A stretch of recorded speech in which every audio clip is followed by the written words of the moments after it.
Hello అండి. అందరూ ఎలా ఉన్నారు? ఈరోజైతే ఒక మంచి స్వీట్ లడ్డూలైతే చేసి పెట్టిన.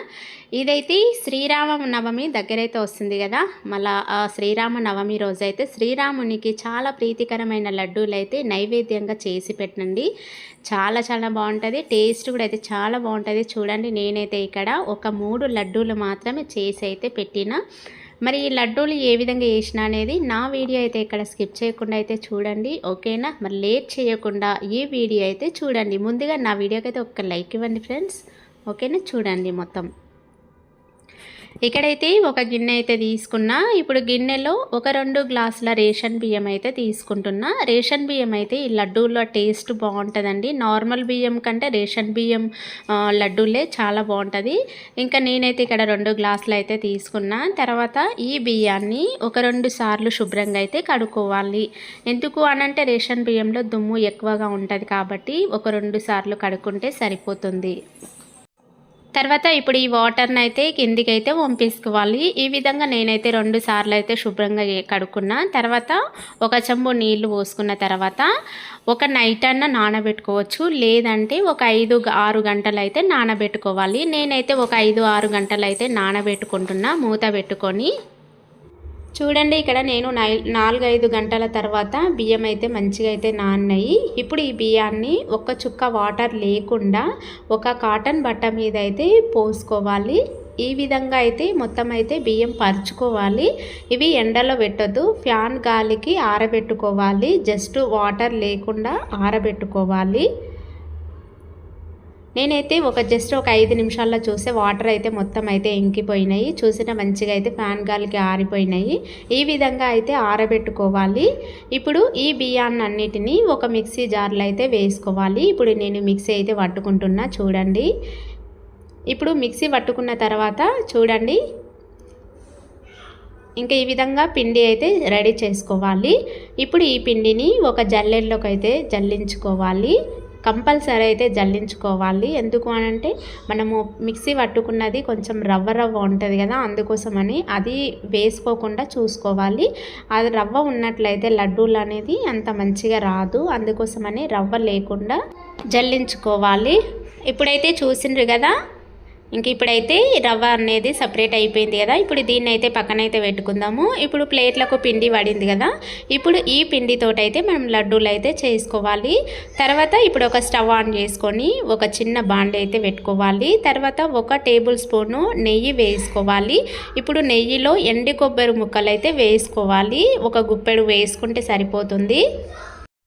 అదేవిధంగా కొన్ని జీడిపప్పులు, కొన్ని ఎండు ద్రాక్షలు అయితే ఫ్రై చేసుకోవాలి. వీటన్నిటిని లైట్ గోల్డెన్ కలర్లోకి వచ్చే వరకు అయితే ఫ్రై చేసుకోవాలి. చూసిందా, ఇంక ఇప్పుడైతే ఈ విధంగా అయితే ఫ్రై చేసుకోవాలి. ఇప్పుడైతే వీటన్నిటిని ఒక చిన్న గిన్నెలకు అయితే తీసుకోవాలి. ఇంక ఇప్పుడు తీసుకున్నాం కదా, బాండీలో అయితే కొద్దిగా నెయ్యి అయితే ఉంది కదా. తర్వాత ఒక గిన్నె అయితే పెట్టుకోవాలి. ఇప్పుడు ఒక గిన్నెలో నేను 2 గ్లాసుల బియ్యం పోసుకున్నా కదా, 1 గ్లాసు బెల్లం వేసుకొని ఒక 1/2 గ్లాసు వాటర్ అయితే పోసుకొని ఇంకా ఈ విధంగా అయితే బెల్లం అయితే పూర్తిగా కరిగించుకోవాలి. అంటే లేత పాకం వచ్చే వరకు అయితే ఈ విధంగా అయితే కరిగించుకోవాలి. ఒక 5 నిమిషాల తర్వాత పాకం అయిందో లేదో అని చూస్తున్నాం. ఒక గిన్నెలో కొన్ని వాటర్ వేసుకొని ఈ విధంగా కొద్దిగా వేసుకుంటే పాకం అయితే ఇప్పుడు రెడీ అయితే అయిపోయిందండి. లేత పాకం కావాలి, చూసినరా?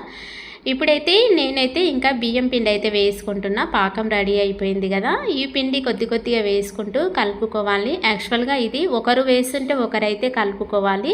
ఇక్కడ నేను ఒక్కదాన్నే ఉన్నా కాబట్టి ఒక చేతితోటి పిండి వేస్తున్నా, ఇంకో చేతితోటి అయితే కలుపుకుంటున్నా. గడ్డలు కట్టకుండా అయితే చూసుకోవాలి. ఇది వెంటనే కలుపుకోవాలండి, ఎందుకంటే కొంచెం లేట్ అయింది అనుకోండి కలుపుకోవడం చాలా ఇబ్బంది అవుతుంది. అందుకోసమనే వెంటనే కలుపుకోవాలి. ఇప్పుడైతే నేను స్టవ్ బంద్ చేసి ఇంకా కిందికి అయితే దించుకుంటున్నా. తర్వాత కిందికి దించుకున్న తర్వాత మనము ముందే ఫ్రై చేసి పెట్టుకున్న కొబ్బరి ముక్కలది నెయ్యి ఉంటుంది కదా, ఆ నెయ్యి అయితే వేసుకోవాలి. తర్వాత మనం ఫ్రై చేసి పెట్టుకున్న జీడిపప్పులు, ఎండు కొబ్బరి ముక్కలు ఇంకా అవన్నీ వేసుకున్న తర్వాత ఒకసారి అయితే కలుపుకోవాలి. తర్వాత ఇంకొక టేబుల్ స్పూను నెయ్యి అయితే వేసుకోవాలి. వేసుకున్న తర్వాత ఒకసారి మొత్తం అయితే ఈ విధంగా అయితే కలుపుకోవాలి. తర్వాత ఇప్పుడైతే లడ్డూల లాగా అయితే చుట్టుకోవాలండి. ఇంకా చూసిన ఈ విధంగా అయితే లడ్డూల్లాగా అయితే చుట్టుకోవాలి. నాకు కరెక్ట్గా ఈ పిండికి అయితే ఒక 3 లడ్డూలు అయితే సరిపోయినాయి. ఇప్పుడు పైనంగా అయితే మనం ఒక 2-3 జీడిపప్పులు ఫ్రై చేసి పెట్టుకున్నాయి పక్కకైతే తీసుకోవాలి. ఎందుకు అనంటే పైనంగా గార్నిష్ చేయడానికి అని పైనంగా అయితే పెట్టుకోవాలి. అందుకోసమని లడ్డూలు అంతా తయారైన తర్వాత పైనంగా అయితే జీడిపప్పులు గార్నిష్ చేయడానికి అయితే పెట్టుకోవాలి. ఈ విధంగా నేను లడ్డూలు అయితే చుట్టుకున్నా చూడండి, చాలా బాగుంటాయండి నిజంగా. ఇప్పుడు చేసుకున్న లడ్డూలు ఒక ప్లేట్లకైతే తీసుకుంటున్నా. ఇంతేనండి, శ్రీరామనవమి రోజైతే ఈ స్వీట్ లడ్డూలు అయితే చేసి నైవేద్యంగా శ్రీరామునికి అయితే పెట్టండి. టేస్ట్ చాలా చాలా బాగుంటుందండి నిజంగా, చాలా బాగుంటుంది. మీరు ఎప్పుడైనా ట్రై చేయనట్లయితే కొత్తగా ఈ రెసిపీ అయితే శ్రీరామనవమి రోజు అయితే తయారు చేయండి, ఓకేనా. మరి ఈ స్వీట్ లడ్డూలు మీకు ఎలా అనిపించింది అనేది ఒక కామెంట్ అయితే పెట్టండి. నా వీడియో నచ్చితే ప్లీజ్ ఒక లైక్ ఇవ్వండి. అదేవిధంగా నా ఛానల్ను సబ్స్క్రైబ్ చేసుకోండి. నచ్చితే తప్పకుండా షేర్ చేయండి, ఓకేనా. బాయ్ బాయ్, నెక్స్ట్ వీడియోలో కలుసుకుందాం.